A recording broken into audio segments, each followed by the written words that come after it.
It happens all the time. A home inspector calls out a defect, and the seller agrees to repair it. A contractor is called, comes out, and tells the seller that the issue is either not a concern or that it is not as reported. What do? Some sellers will simply pass the information on to the buyers and not do a repair. Some will do a repair just to avoid making waves. It's less trouble.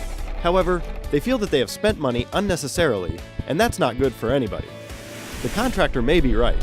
He also may be wrong, and we all owe it to the buyer and seller to get it right. We suggest the following. First, call us and explain the situation. We welcome this and are willing to talk to the contractor to get the facts.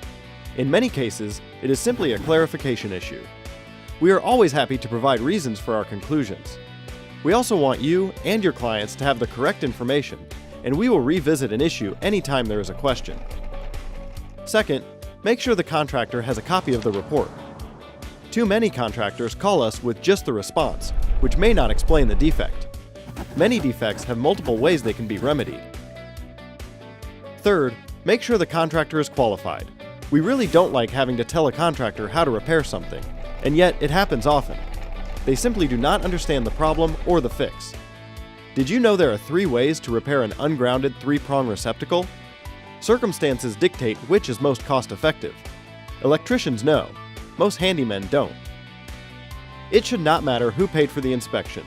The results and report should be a list of facts, and yes, some opinions, that can be logically dealt with through the response process. If you or a contractor have any questions about your inspection, please contact us at 407-630-4973.